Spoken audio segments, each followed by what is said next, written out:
कितने टाइम से आप देहरादून नहीं गए? देहरादून तो पता नहीं कितने साल हो गए, हम गए नहीं। नमस्कार, रानीखेत गांव की दूसरी किस्त में आपका स्वागत है। मैं हूं राजेश पांडे। देहरादून से लगभग 30 किलोमीटर दूर रानीखेत गांव प्राकृतिक रूप से जितना सुंदर गांव है, आजीविका के प्रमुख स्रोत खेती के मामले में उतना ही पिछड़ा हुआ भी है।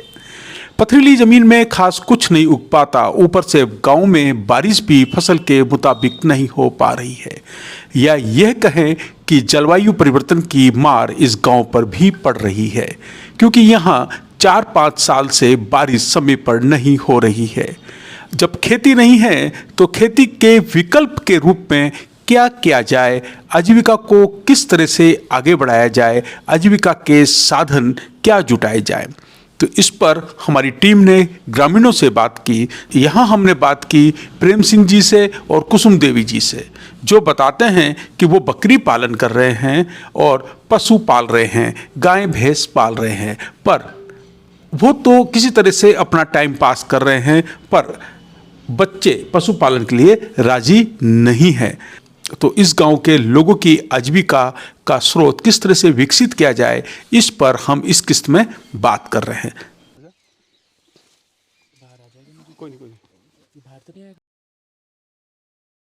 आपका शुभ नाम क्या है? प्रेम सिंह जी। ये जो बकरी पालन आप कर रहे हैं, कितनी बकरियां हैं आपके पास? हमारे पास है 8। 2-3 साल से बारिश भी ठीक से नहीं हो रही है, खेती नहीं हो रही है, रोजगार का और कोई साधन दिखाई नहीं दे रहा है। तो जो ये बकरी पालन है, क्या ये इसका एक विकल्प बन सकता है रोजगार का? तो रोजगारी तो है ये भी। तो इसमें कितना फायदा है बाबूजी, क्या होता है इसमें? फायदा वही है कि जो मतलब बिक गया, बकरा हो गया, बिक जाते हैं, बस वही फायदा है। वही फायदा है।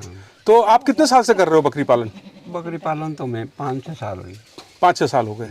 तो इसके अलावा और भी क्या लगता है आपको कि और भी क्या विकल्प हो सकते हैं? और क्या है, गाय भैंस है, बस ये पालते हैं। तो चारा कैसे होता है चारा यही घास, जंगल की घास।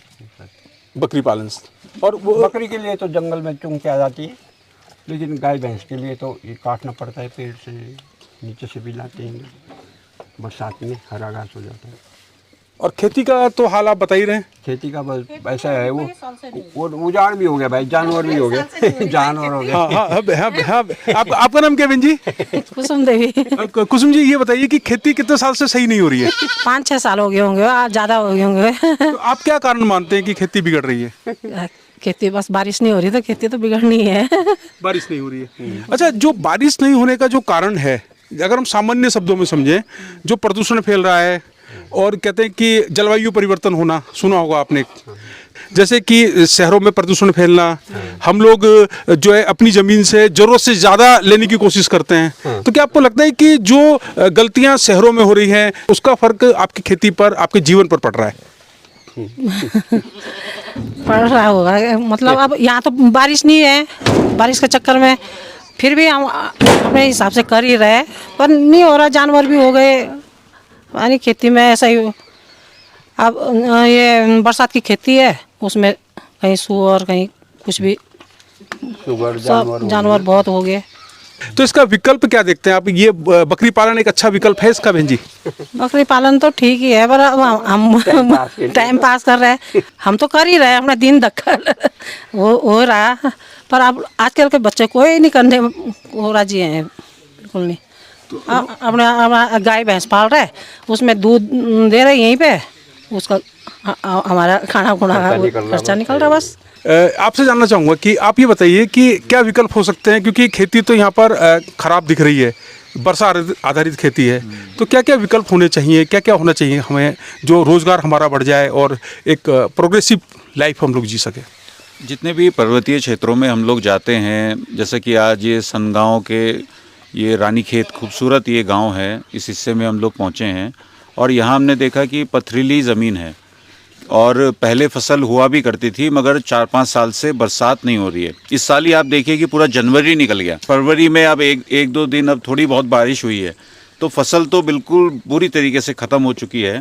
तो और इसका जो रीज़न है, मैं ये मानना चाहूँगा कि ये जो जलवायु परिवर्तन की, जैसे कि आपने भी बात रखी है, जिस तरीके से पेड़ों का कटाव हो रहा है, बहुत ज़ोरों से पेड़ों का कटाव हो रहा है, प्रदूषण हो रहा है, जो चीज़ें हम लोग शहर में कर रहे हैं उसका फ़र्क हमारे इस पर्वतीय क्षेत्र में, इन गाँव में आ रहा है। तो क्योंकि यहाँ खेती नहीं हो पा रही है, जंगली जानवरों की वजह से भी काफ़ी नुकसान खेती को होता है पर्वतीय क्षेत्रों में। तो यहाँ दूसरा विकल्प तो है, जैसे बकरी पालन है, मुर्गी पालन है, और दूसरा जो पशु, जो दूध के लिए जो पशुपालन लोग कर रहे हैं, वो भी अच्छा विकल्प हो सकता है गाँव में, इन पर्वतीय क्षेत्रों में। और सबसे बड़ा तो मैं मानता हूँ कि अगर कुछ हो सकता है तो यहाँ टूरिज़्म के लिए काफ़ी जगह है, टूरिज़्म के लिए काफ़ी स्पेस है। टूरिस्ट के लिए आप देखेंगे कि जो जितने भी पर्वतीय क्षेत्र हैं, बाहर के लोग जो हैं, उत्तराखंड से बाहर के लोग इन क्षेत्रों में आ रहे हैं, बड़े बड़े रिजॉर्ट्स बना रहे हैं, बड़े बड़े होटल्स बना रहे हैं।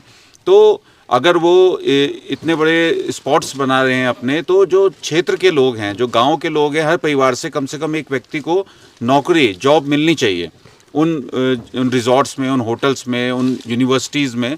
और जो गांव के लोग हैं, जो ग्रामीण हैं, वो भी अपने जो घर हैं, अगर उसको होम स्टे में यूज़ करें, होम स्टे प्रोजेक्ट सरकार का है ही है, प्रदेश सरकार का, तो होम स्टे में अगर परिवर्तन करें, एक कमरा अगर तैयार करें, तो बाहर से टूरिस्ट आएँ तो उससे अच्छी आय हो सकती है गांव की। मगर इसमें सरकार को भी इंटरवेंशन करना पड़ेगा।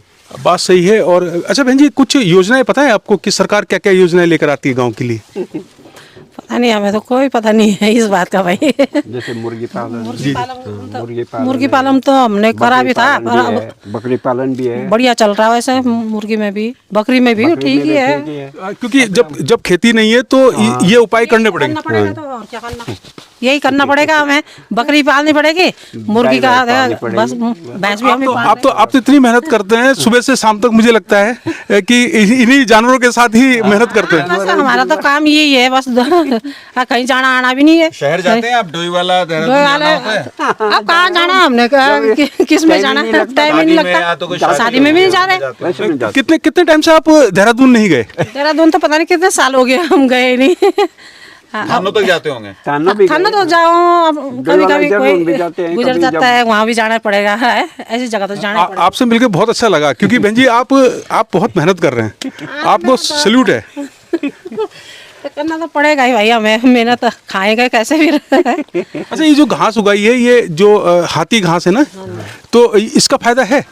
फायदा है, गाय डंगरों के लिए हो जाओ बस। जब कुछ भी नहीं हो रहा खेती में तो ये तो कहीं भी लगा लो, वहीं हो जाओ। ये नेपियर बोलते हैं इसको, और ये हाथी घास है। और ये घास आप घर के पास लगा लो, आपको बार बार लगाने की जरूरत नहीं है ना। हमारा भी लगा रखा है यही खेती में जी। खूब घास हो, कई काट हो उसे। ठीक है बहन जी, हमसे बात करने के लिए बहुत बहुत धन्यवाद आपका। Thank you.